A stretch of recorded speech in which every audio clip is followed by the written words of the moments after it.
everyone. Hi, welcome to this Unlocking Potential Managing Neurodiverse Teams Lunch and Learn event here with us at Remarkable Minds. I'm just going to take that off so that you can see us better, so that you can see who we are. Hi, I'm Becky. And I'm Vanessa. Hey, everybody. How are you? We're here at Remarkable Minds and we're neurodiversity specialists, and we're just going to tell you a little bit about ourselves. We work with people with neurodiversity one-to-one in groups and in businesses and organizations as well. So we work with all sorts of different people, helping people learn how to work with neurodiverse people and helping neurodiverse people themselves learn how to work in a neurotypical environment. And how to really thrive, because there's a lot of stress when you're someone who's neurodiverse, and lots of times the things that you may take for granted, skills that you think you should be able to do as an adult, the ones that neurodiverse individuals can struggle with.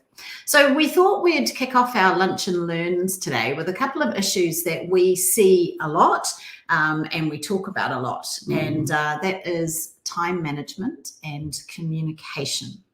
So we thought we'd start today by just telling you a little bit about neurodiversity and what we actually think of as the definition of neurodiversity. Yeah, I'm just going to bring that up on the screen now. So we're just trying a new platform today. So, it's always... bear with us. Yeah, bear with us. Technology is always fun, isn't it, when you're learning a new platform? So hopefully this is working, and you can see here our definition. So our definition of neurodiversity is that it refers to a variation in the human brain regarding sociability, learning, attention, mood, and other mental functions. So that might not be the way that you've thought about neurodiversity before. You might have a more academic slant to it, but this is the way that we think about neurodiversity here at Remarkable Minds. And, we really think that this definition is something that encompasses the whole person, because neurodiversity really does affect all areas of someone's life. It's not just their learning ability.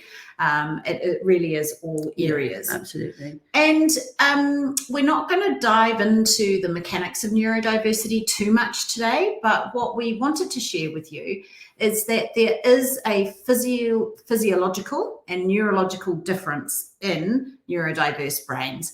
And that, in a brief summary, is really that people with any neurodiversity use a visual cognitive processing to think, to interact with the world, and to process information. And it really is something that affects everything. It affects their interactions and the way that they think. And that is the main difference between a neurodiverse and a neurotypical brain, is that a neurodiverse brain is very visual. Absolutely, yeah. So thinking visually is actually a real talent, and probably in your workplaces you're really aware now of most people seem to be aware of the positives that come along with neurodiversity. So it's being creative, having a great imagination, and lots of out of the box thinking, and loads of really great positives. And that brain that's creative and imaginative is really good and set up to do those things. But when it comes to things like sequential things, it's really, really difficult. And so there are definitely struggles with time, which, as we know, is a sequential thing. It happens in a particular order always. But the issues that people that are neurodiverse have with time is not to do with telling the time. And we see a lot of sort of training out there for neurodiverse people about, helping them or get them a digital watch or something like that, and, help them to understand how to tell the time. And it's not the mechanics of telling the time that's the issue. It's actually the meaning of time and understanding how you interact with time. That's the part that's really, really tricky for people that are neurodiverse. And, we do see planners, diaries, computer programs, timing devices. And, the thing is that isn't actually going to get to the root cause of the problem. So, many neurodiverse individuals have many experiences of taking too long to complete something, whether that be an exam at school or at university or writing a report. And they often find that tasks that other people find quite quick and easy to do, things like reading emails or, writing a report, actually they take a very long time to do. And as well as that, they may have lots of experiences in their personal lives of always being late. So, and I remember before I realized I was dyslexic, you know, I was terrible at being on places at the right time, you know, and it didn't matter how important it was, I would still be late. And that used to stress me out so much. Yeah. And it's not just, sorry, I didn't mean to interrupt. I said it's not just stressful for the neurodiverse person, it's stressful for me, I'm the neurotypical person. And that was really stressful for me as well, understanding that Vanessa was going to be late for things, and not because it wasn't important to her, but because it was the concept of time was the issue. Sorry. And often you can double book yourself, and they can have a really hard time with managing their diaries at work. And I think the thing that we really wanted to get across today was it's the anxiety and the stress that this causes. So I can tell you that a lot of my time before my new knowledge was very stressful, because it's really hard being late all the time and letting people down. You know, it causes a massive amount of anxiety. Yeah. And how do you get good at time management? And I've been on courses, and this is going to show my age. I had a Filofax. You know, anybody else remember Filofaxes? You know, it wasn't a problem that I could solve like that. You know, how do you get good at time management? Well, it's actually something that you learn through experience, isn't it? Absolutely, you know? Absolutely. But unfortunately, because most neurodiverse individuals have such creative, imaginative brains, that's where they spend a lot of time. So the experience of school is stressful, it's difficult, it's hard to engage. And so a lot of time is spent in the visual imagination or the creative brain, which means that you don't learn that experience of time, and you don't naturally gain that accurate perception of how long things take to do. So, you know, you can experience this when maybe, you know, when you're doing something that's really enjoyable. For me, that would be knitting.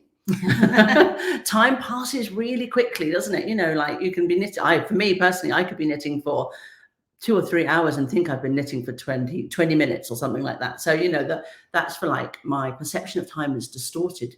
And conversely, if I'm doing something that I really don't like, then, you know, that time can drag and it can seem really slow. So the actual measurement of time has not changed. It's my perception of the time that's changed. And this is what's happening for neurodiverse people. And I think, you know, it's interesting there to talk about it. For neurotypical people, it tends to be a task element, you know, as in Becky said, when you're doing something you love, it goes quickly. When you're doing something you don't love, it seems to drag. So for neurotypical people, you experience this, but it's actually to do with the task. Neurodiverse people experience this all the time. It doesn't matter what the task is. It's actually our perception and our interactions with time. And that's why we have such a hard time estimating how long things are going to take, how long it's going to take us to get somewhere. Absolutely. So often it might show up as underestimating how long a project's going to take to do. Trying to do too much in an hour, a day, or a week. You might think I've got all the time in the world today to do these 20 things on my list. And realistically, you're probably only going to get 2 of them done. I mean, we experience this quite a lot with having to be realistic, my type of realistic, about what we can actually get done in the day. But the real thing to note here is that, you know, we can look at it with a sense of humor about how tricky it is. But actually, when you're the person that's always getting it wrong, you're the person that's always running late, you're the person that's never getting things done on time, double booking, all of those things that we've just talked about. How does that make you feel? It makes you feel like a failure. It makes you feel like you're always the one that's getting it wrong. Like you're always running to keep up with everybody else, that you're never really on top of things because you're always running late or you're always running behind. And that's a really negative place to be. And it can have a real detrimental effect on people.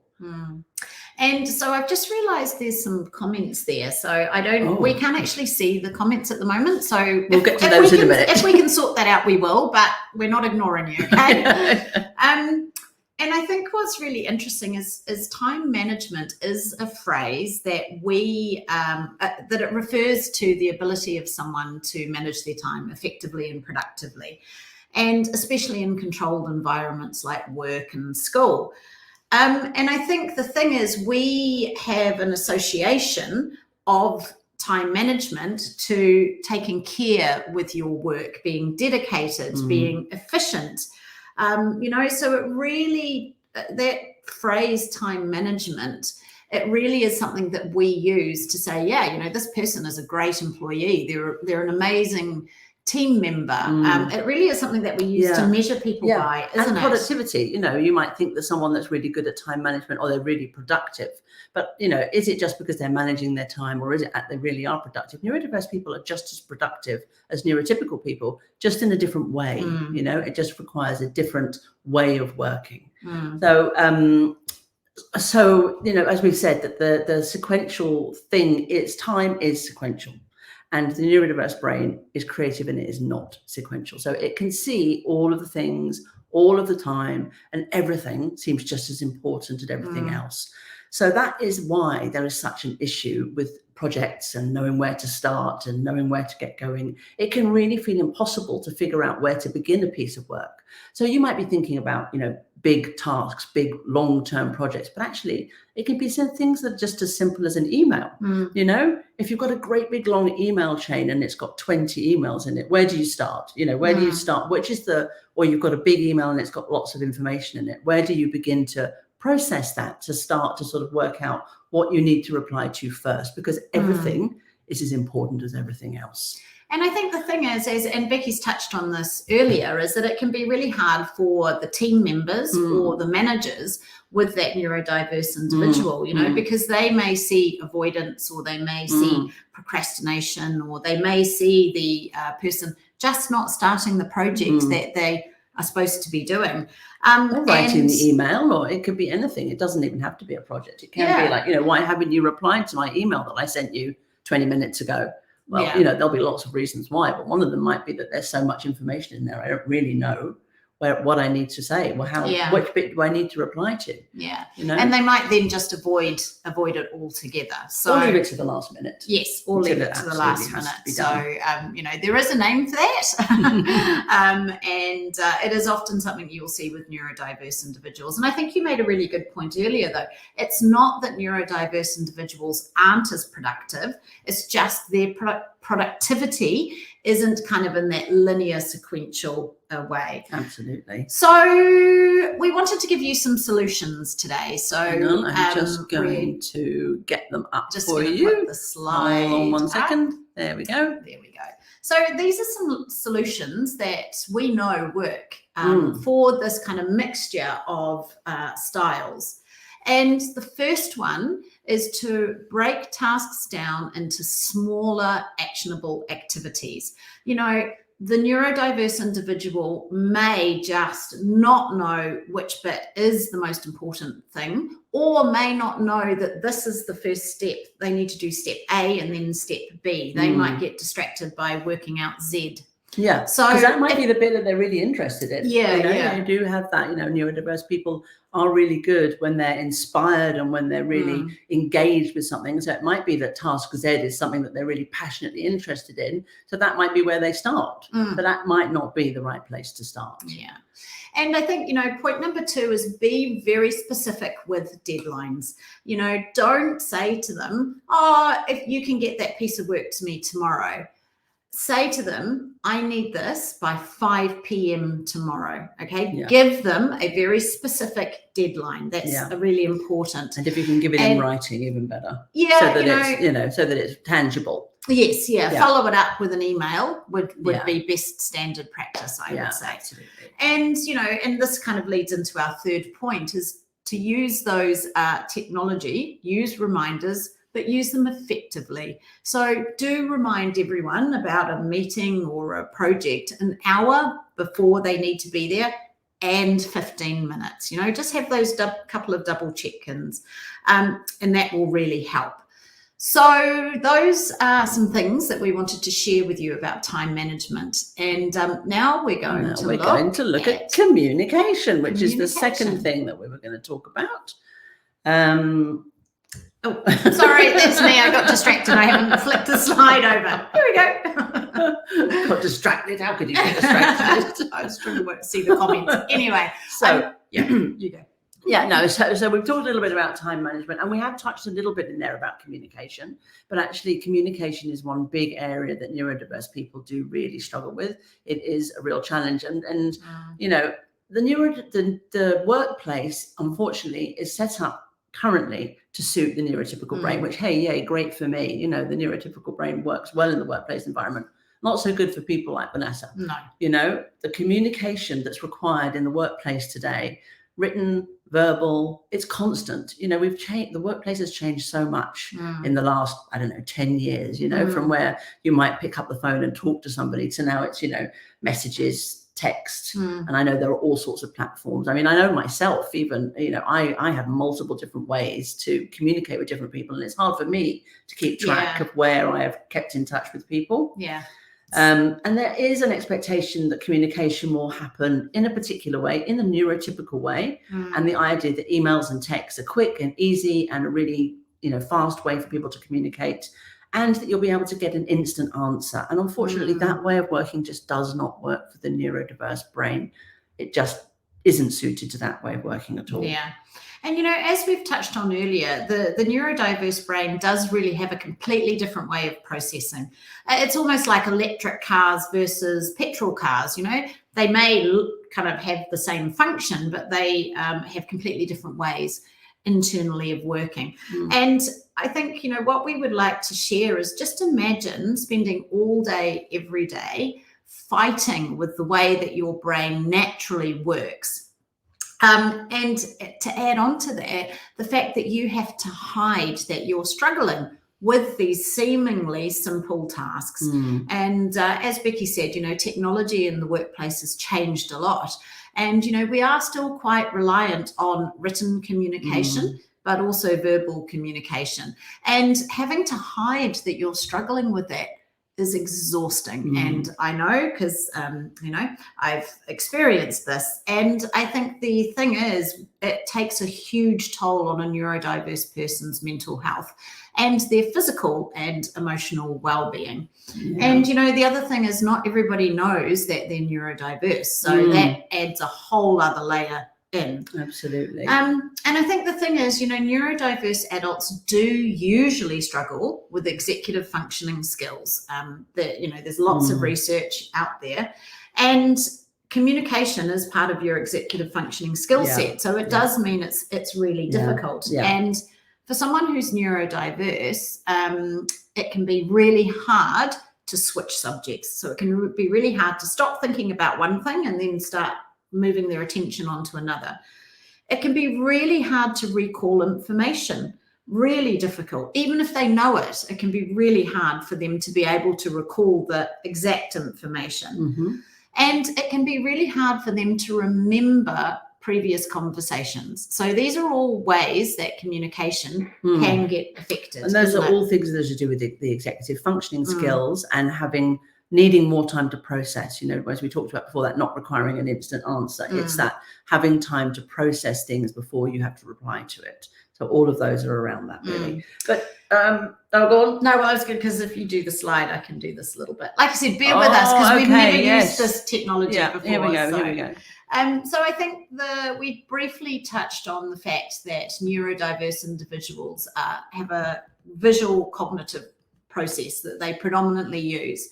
And we just wanted to pop this little fact in here, because actually visual thought happens at around 32 images a second. And, you know, kind of verbal thought is 5 words a second.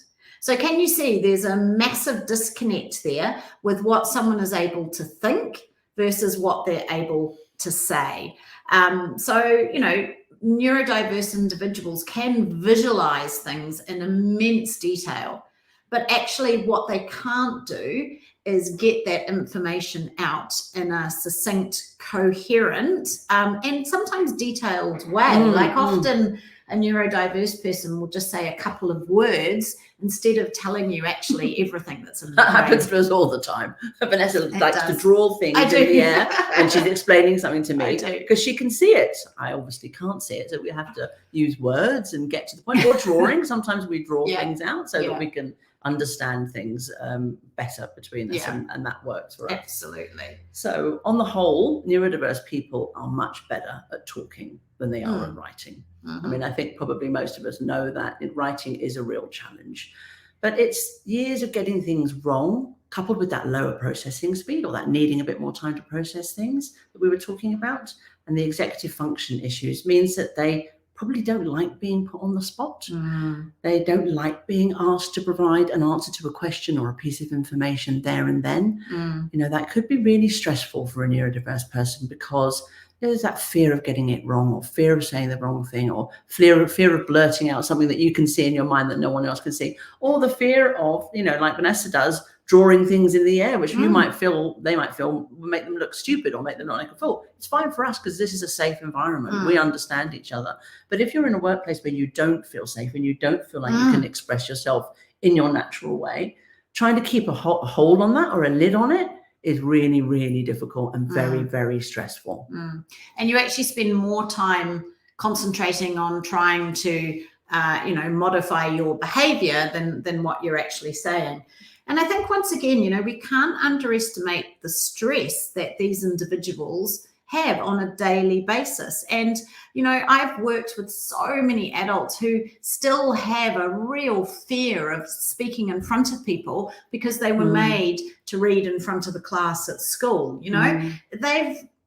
Neurodiverse individuals have had years and years of experiences of being put on the spot, not being able to say the right thing, getting it wrong, making a mistake, tongue-tied, and feeling like that's actually really harmful. It's and often they're hiding this from you. So I guess that's really what we wanted to portray in this. And I think, we still have a biased perception that our intelligence, or someone's intelligence, is linked to the ability to read and write and spell well.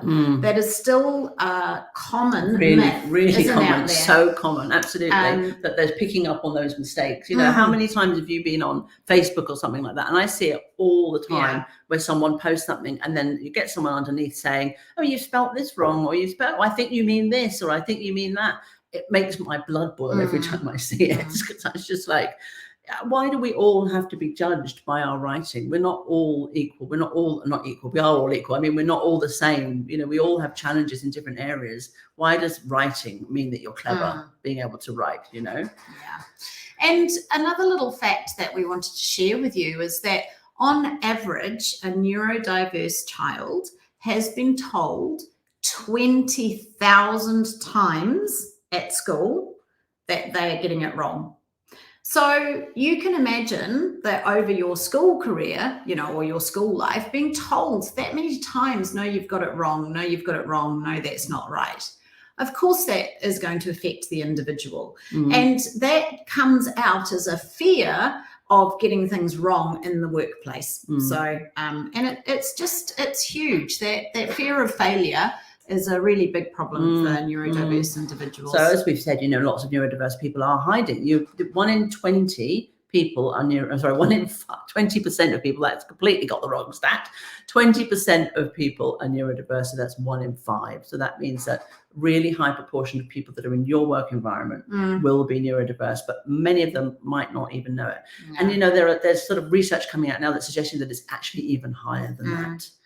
So this sort of being neurodiverse, being in the workplace, it's really a really fearful place to be, and you're constantly on the back foot. You're constantly having to check and recheck and make sure that you're getting things right. You're working much harder. There's the rule of square, where it means that neurodiverse people are working so much harder than other people, and that's exhausting.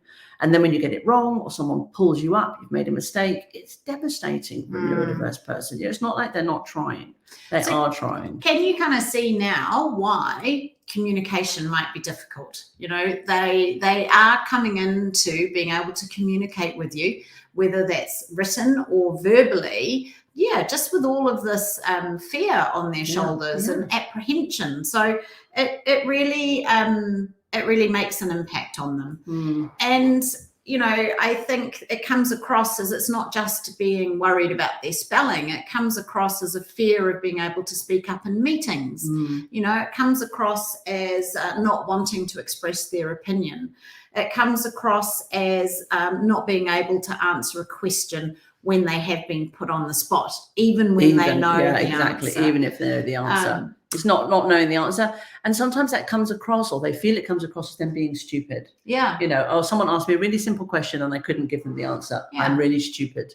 It's nothing to do with being stupid. No. It's to do with not being able to process the question and to be able to gather the information from your super fast brain, to slow it down enough to be able to verbalize the answer. And then you just blurt out the first thing that comes out, you know, and kind of put it in order and keep it pertinent. You know, often neurodiverse individuals will go off on a tangent and a massive story, and then they'll go, "What did you ask me?" Exactly. So, you know, Exactly. that can happen. So we've got a few little solutions for you again for communication. So I'm just going to pop those up.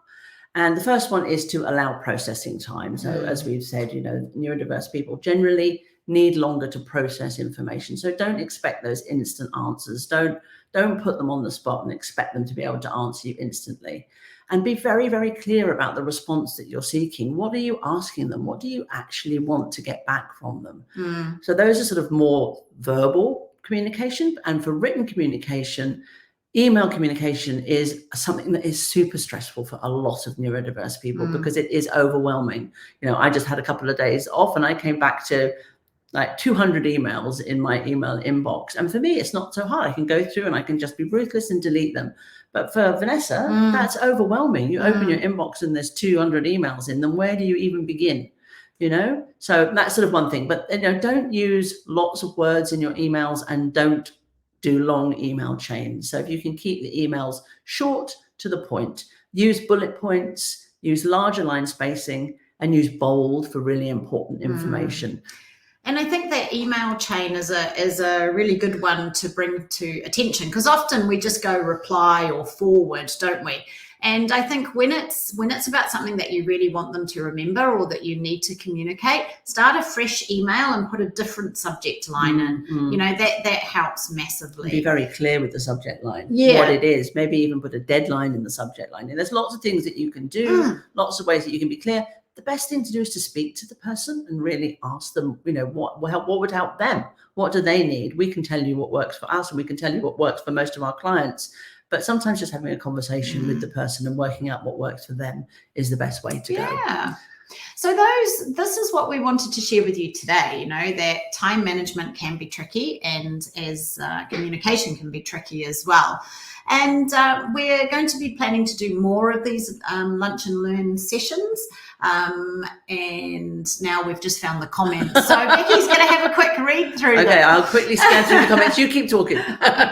So we're going to talk about different subjects. And you know what? If there's something that you'd like us to talk about, if there's something that you'd like to know more about, then please send us a message on LinkedIn or send us an email.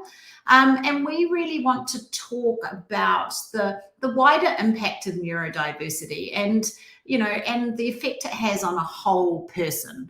So yeah, I hope you've enjoyed this. Yeah, we've got a couple of people talking about the terminology around neurodivergent and neurodiverse. Okay, yes. And I think that's, you know, we choose to use the term neurodiverse because we feel that that's the term that we want to use.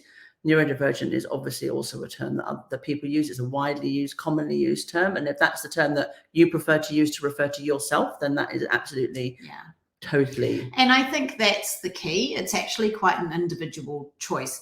For me, I don't like the term neurodivergent because once again, it's taking me away from something. Whereas neurodiverse tends to be, you know, we're all diverse. So it's a real preference, and I would always just check with the person. I think that's what I would say. So okay, hang on a minute. Just checking that there are any other questions. Is there a more effective way? In an email team Slack heavy era, is there a more effective way to communicate with team members? I think that really depends on the individual and perhaps, you know, speaking with them. Some might prefer a video. I mean, we do use video communication as well. You can record yourself, you can record your screen. Others just prefer bullet points. It really is very individual, but I would say speak to the person and find out what it is that works for them the best, because there is no standard one answer for all people. in this area. It's very, very individual. We can give you some guidelines of general things to do, but it really is very personal, and there is not a one size fits all situation, which is why when we do training with people, we talk them through the specific areas that they're struggling with, and we can help them with solutions for their particular challenges. But we obviously, in a LinkedIn Live, we can only give you so much information. And I think, Helen, I really like your comment. Actually having empathetic colleagues is huge. Don't underestimate the impact that actually being empathetic and having that awareness and understanding can have. It really is huge. So, so sorry, we're just reading some of the comments. Absolutely. So someone said that their manager always asked, did that make sense? Which, absolutely. Very good idea to make sure that the person that you're speaking to has really understood what you're asking them to do. And I think what's important there is how they're asking. If it's kind of like, does that make sense? That's quite a good way to do it. If you're like, so does that make sense? Have you got it?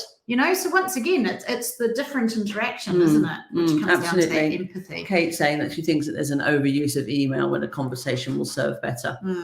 Absolutely. We've all gone to email, haven't we? Because it's easier and it's quicker for us neurotypical people. We can just type off an email, send it, and it's done. And then we all have to do is wait for a response. It takes more energy and more thought to pick up the phone and to call someone, and it takes a longer amount of time. So in this day and age when we're doing everything so quickly, we're just trying to get things off our to-do list, email has become the main source of communication, and perhaps we need to change that. And actually, one little thing I would add is a neurodiverse person, what's really frustrating is when I just want to talk to someone on the phone to answer a question, and you keep getting those chatbot things, or press you have one, to press 1, press 3.